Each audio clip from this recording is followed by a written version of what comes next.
So yeah, here's the car. Right now I'm working on, I'm gonna make a windscreen here. So the way I'm going about that is I've kind of taped all that off. I've made myself a little general template thing here. This is 1/4" MDF because that part is just flat and straight. This part curves obviously, so this is what this is rubber ply it's called. So it's a 1/4" thick, and if you can kind of see, it's got 2 layers. Both of the layers have the grain going in the same direction, and then in the very middle there's a little piece of latex basically. So that allows it to take a crazy curve and not break. So I've taped the body around here, and then I've taped my form again, and I'm going to use a hot glue gun, and I'm going to hot glue this around that.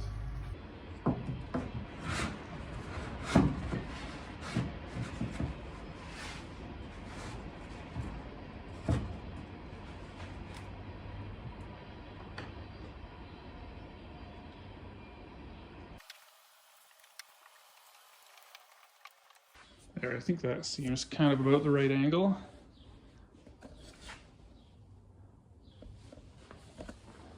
So this is just a form to bend the plastic over after, so it doesn't really matter too much on its height. That'll all get trimmed later. There, so you can see now generally the curve and stuff, and then I marked the felt marker along there. That'll be the eventual cut of the acrylic.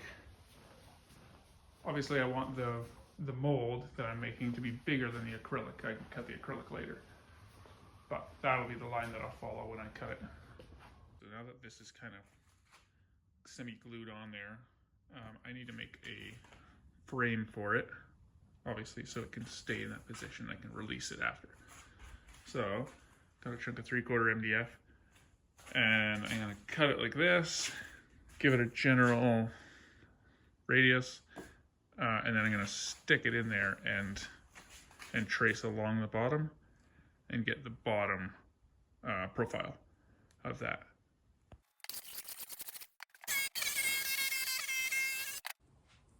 Now you can kind of see what's going on here. With my candy cane shape. I'm gonna stick that in there, lift it up to that, and then scribe it to that shape.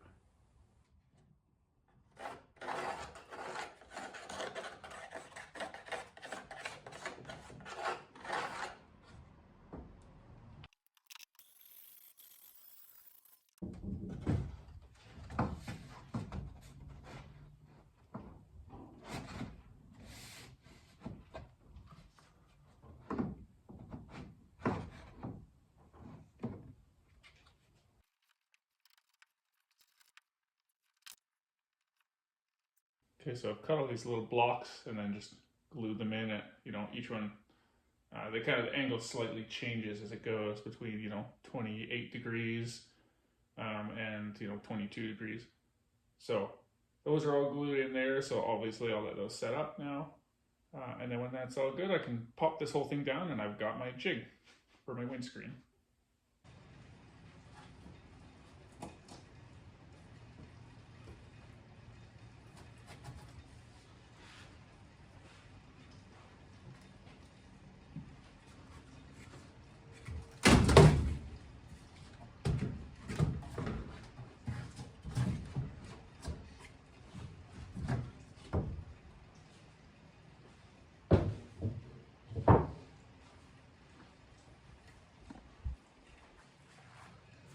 There it is.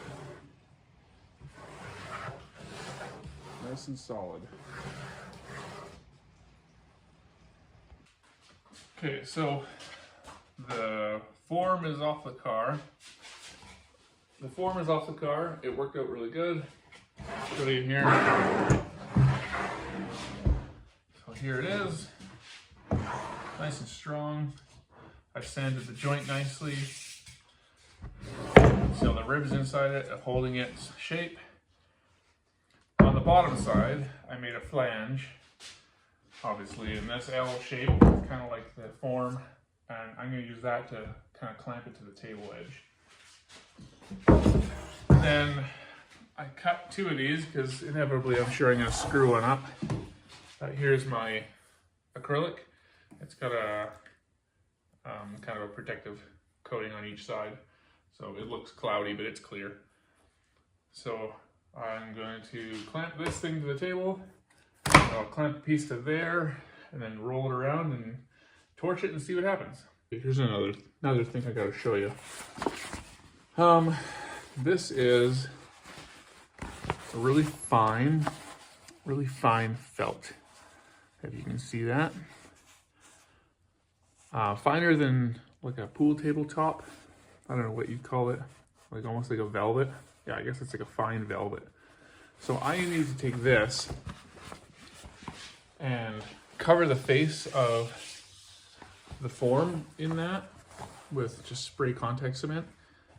Otherwise, what'll happen, or what I run the risk of, is all the grain of this, or the transition here, or things like that, any dirt and stuff that's on this will, or maybe not will, but likely could imprint itself into the warm side of the plastic. And then of course that's gonna leave little ripples and things like that in the plastic. So the velvet will help prevent all of that. All right, there we go. So you can see now, it's wrapped really nicely, nice and smooth, and it shouldn't leave any indents or imprints in the plastic, unless it gets really hot. Okay, so I've got the back clamped. I don't really need heat till about here and on, so I'm going to clamp right here.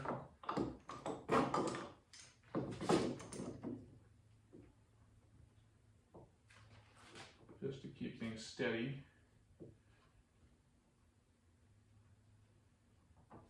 And then I'm going to peel the other side of the film on it.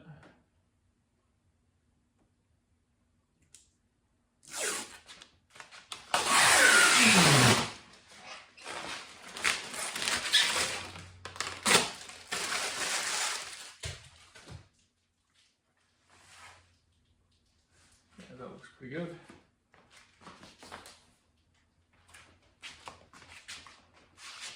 So the idea is that that will just roll over that nicely. Now, it's not going to end up tight.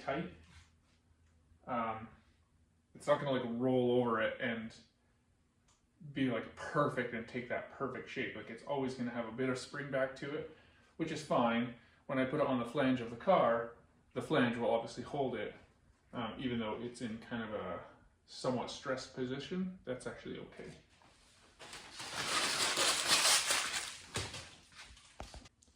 Wearing cotton gloves to do this in case I have to rub it down as I go.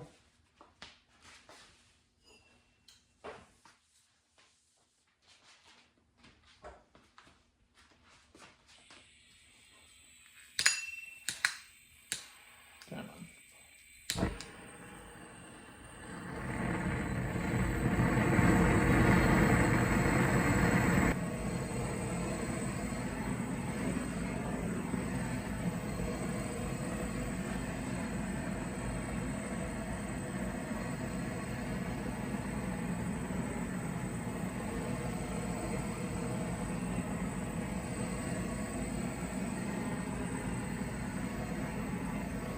Trying not to actually touch the flame to the plastic.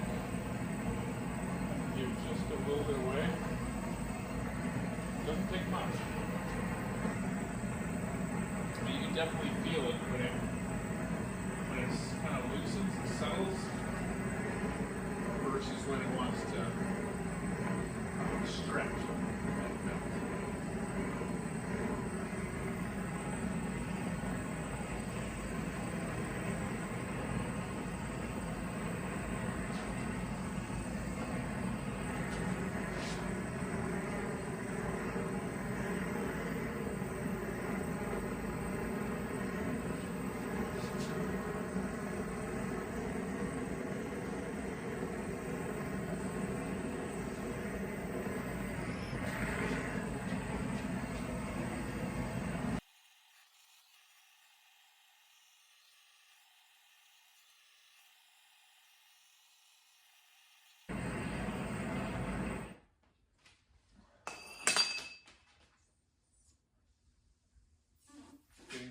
over here to the point that I can't control it without two hands here.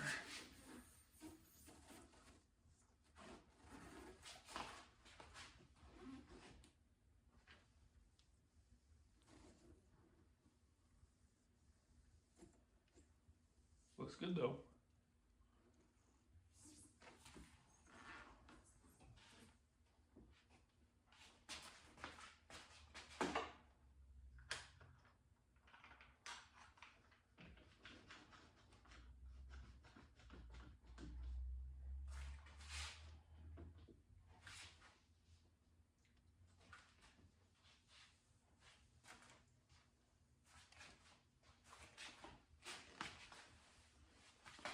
So I can kind of feel a hump in it right here and right here. So I'm just going to see if I can warm it and feather those out by hand.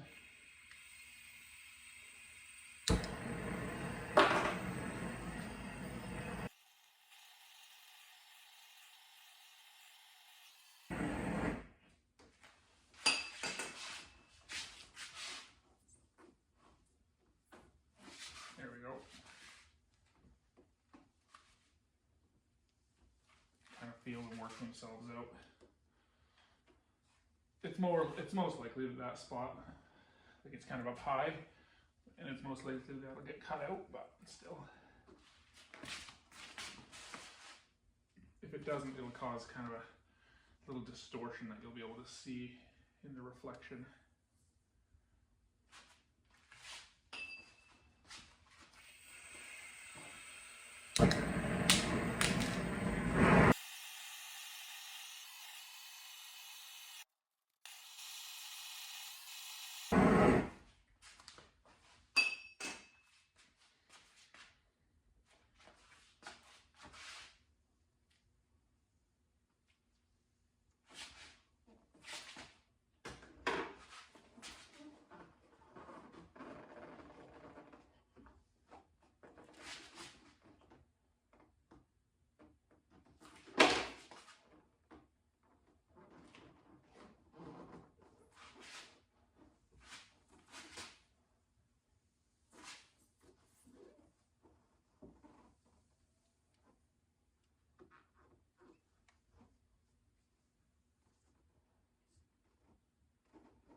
That's pretty good.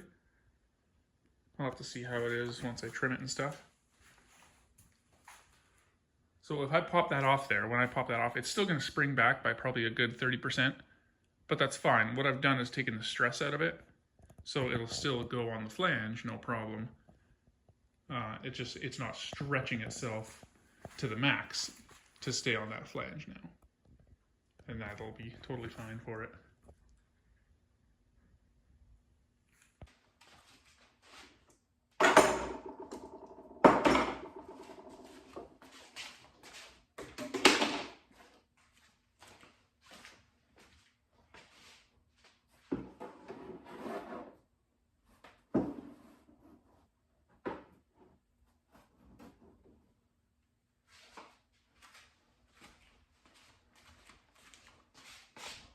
Okay, one thing I just did is I just took this off the table, put it back into the car, and held it up, and then was able to trace the body line.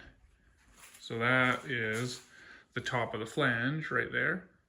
So now I can clamp my plastic back on and generally know where my bottom is. Obviously I'm going to cut a little bit below that so I can bolt it on. And then I can measure my top, where I need my top to be, and I can mark all that on the plastic now in the proper position. Okay, I've got a top line on it. I think that's where it needs to be. This is my brake line for the front and the side window. So we'll throw this back on and we'll kind of see where we're at.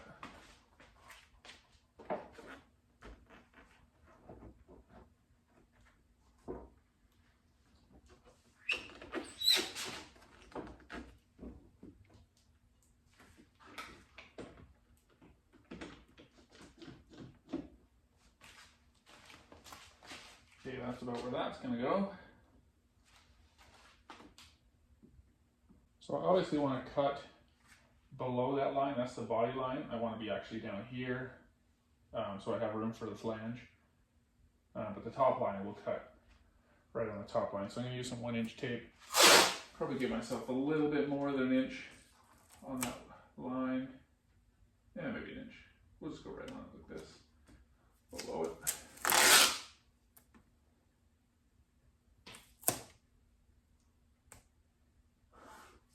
This should keep it nice and consistent anyway, for when I cut it.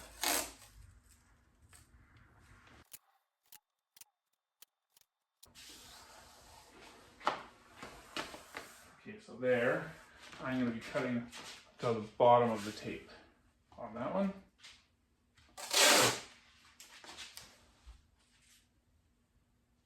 And this one I'll be cutting to the top of the tape.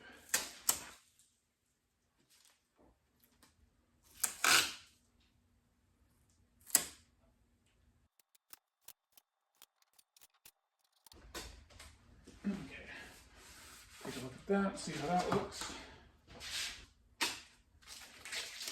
I'm going to change the profile on this side a little bit and kind of see how it looks.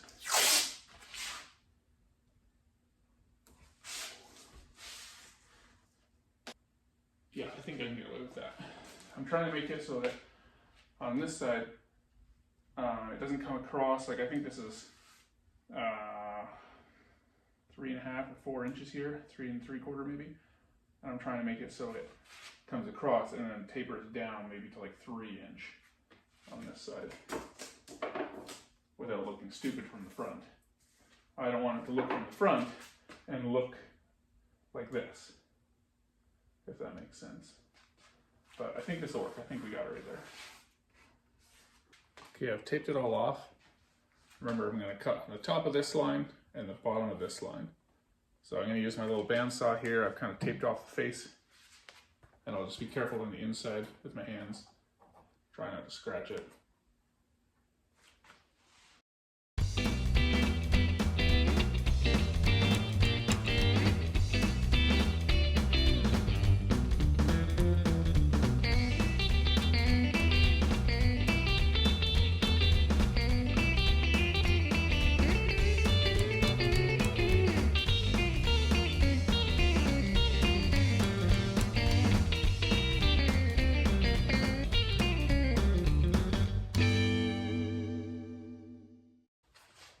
So I marked my line here. That's kind of my determining line, is right here. So I'll probably have to trim some off the end here, and I know I'll have to trim some there. So this is kind of my starting point.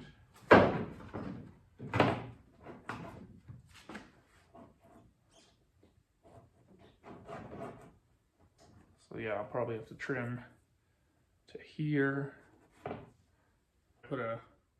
Trimmed it there and put a bevel on it, or rounded it over. So it should sit just in from the end, like that. I want it to sit just in from the red. So that's about right. My line here is still in a good spot.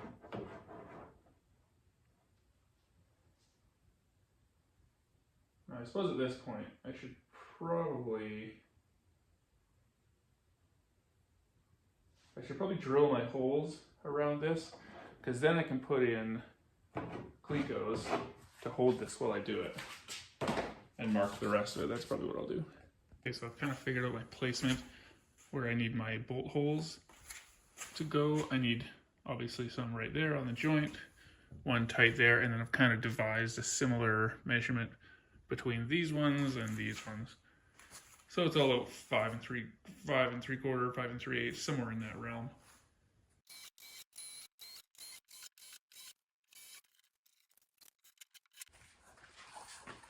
Now I gotta stick this thing in here and at least get that first hole lined up. We're ready to drill anyway.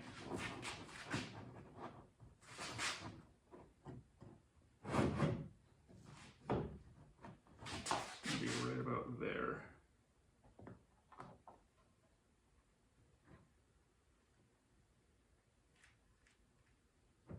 If I'm doing the first one, I can probably line up the second one too.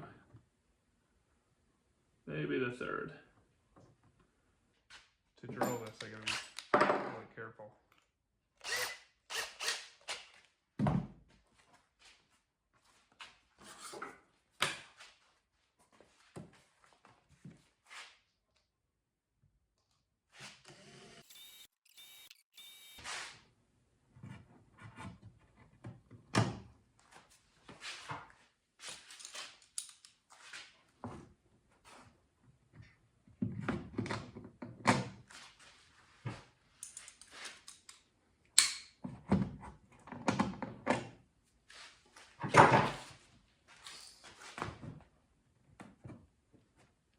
I'm off my line a little bit there, but that's okay because over here is still pretty good. I'm happy with that.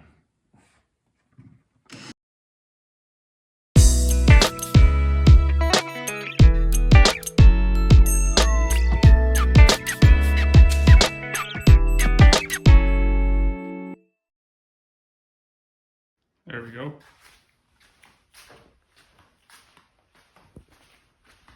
So now I can mark here where I want it to end. It actually goes kind of in line with this and then just goes flat. It doesn't really angle this way at all. Kind of goes flat and then rounds back similar to that side. And from the front, it looks pretty straight. Doesn't look stupid. So my worry was I might touch up right there. How it looks like it humps up. It doesn't actually hump up. It actually just looks like that to the eye because of the way the curve is and the way the angle changes slightly. But I might modify that a little bit. Okay, windows are ready to go on. This has all been sanded. I'll have to buff it at some point, but that's all ready to go on. I have my first paint fail. I peeled my tape off a little too excitedly and I got the first bit of character on the car, so I guess that's gonna need a touch up, but adds character, whatever. So yeah, that'll get bolted on there. And then the front will get bolted on, and then I need to make a little bracket that's gonna come off of here that this can kind of close against. So we'll put these on first and see what happens. There we go. That is awesome. I am super happy with that. So she's fastened in. I made this little metal bracket. The original car had a bracket on there like that as well. Some cars of that era, they had a little thing right here that would like flip over to like lock the two pieces together, and then it would flip up to open the door, which is super cool, but that sounds like a whole lot of things getting broken in reality. Got a little scratch there. Oops, oh well. I got my paint chip to fix. Oh well. But yeah, overall, that turned out awesome. I'm super happy with that.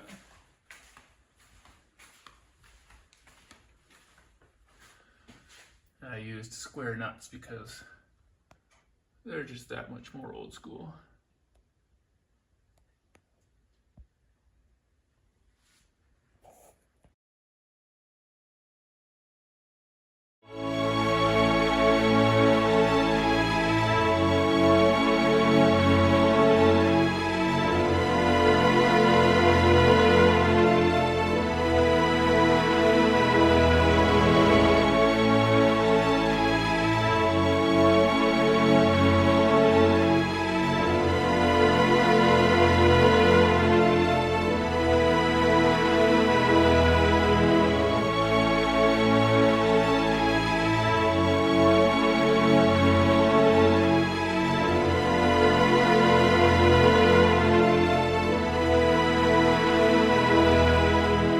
So the car is just going to go to the dyno today. Last year, when I had finished the chassis and it was running and everything, I took it to the dyno and I had a regular clutch in it and it was slipping around the mid-second gear, so we weren't able to fully tune it. So now that it's got a proper 6-puck clutch in it, I'm going to take the bodywork off, take it to the dyno, and actually get that all set up properly and get the VVT set up So it could get really scary after this. So here we go.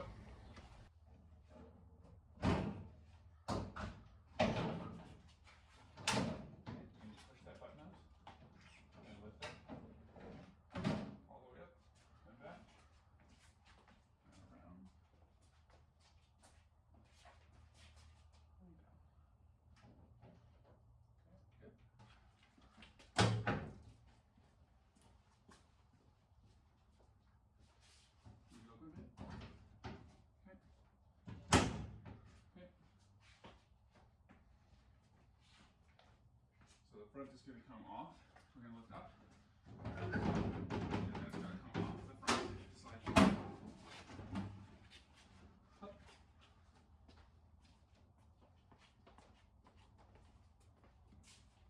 Keep going back. Good. Put it back.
Dyno today went awesome. The base that we were able to get last time with the slipping clutch was around 180, 184, somewhere in there, horsepower. This time we were able to get 218, was probably the best I saw, 216, 218. So that's pretty good, about a 30, 35 horsepower increase, which is awesome. The tip-in made it a little bit smoother, smoothed the map out a bunch in the mid-range, got rid of a lot of decel fueling and stuff, and the car runs fantastic. It's awesome. Like, the difference is massive, and you can really feel it. So yeah, I'm super excited. My friend Evan at Revved Performance in Calgary did that for me, and he is a master at what he does.